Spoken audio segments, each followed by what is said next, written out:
د شعبان په 15 شپې باندې الله رب العزت د انسانانو مغفرت فرمایي. لیکن په دې روایت کې دوه کسان یاد کړي دي، نور روایتونه دي بیا ته وایم.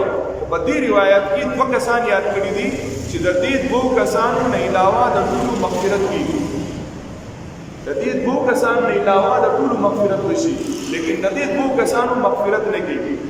په دې روایت کې دا دوه کسان دي، بیا په نور روایتونو کې چې نور کسان دي هغه بیا وروسته بیانو. لیکن په دې روایت کې دا دوه کسان ذکر کړي.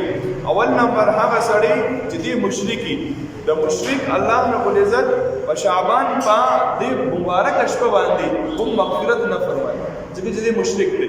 الله رب العزت دا د مشرک هیڅ حاجت نشتا، د مشرک هیڅ قدردانی نشتا، د مشرک هیڅ عظمت نشتا، لہذا الله رب العزت د مشرک مغفرت نه فرمایي.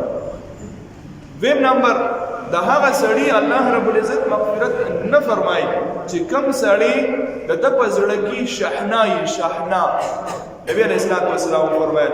صحابه ته تاسو کوي د الله رسول شحنا څه دی؟ نبی علیہ السلام فرمایل د په زړه کې بغض کینوري، په زړه کې بغض ساتي، معمولی خبره په زړه کې ساتي او د دې بدل نه اخلم پریدم مدینه. دا خبره مې ته په زړه کې ده، الله کله به دې تاسو سره تباہ کیږي، الله کله به تاسو سره غر کیږي.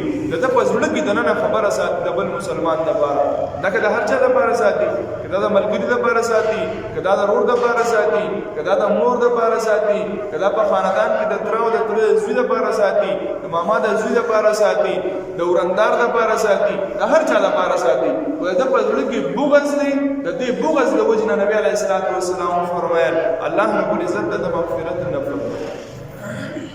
اوس موږ هم سوچ وکړو چې اسینا دا دومره مبارکه شپه روانه ده، صرف 15 شپې دی وته او اسینا زما مغفرت کولی شي.